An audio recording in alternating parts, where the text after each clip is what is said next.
As we continue during this Easter season, reflecting on the practical applications that the gospel has for us, in the past few weeks we've been hearing Jesus remind us that he is the Good Shepherd.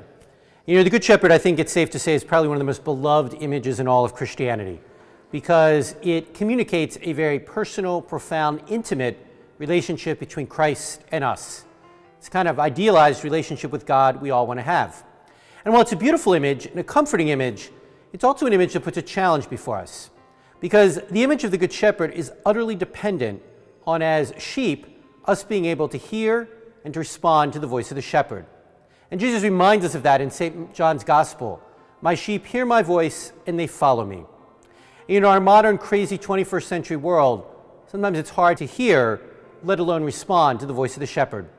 There's so many other voices, so many other noises competing for our attention, that sometimes that small little voice of Christ gets drowned out in all the noise.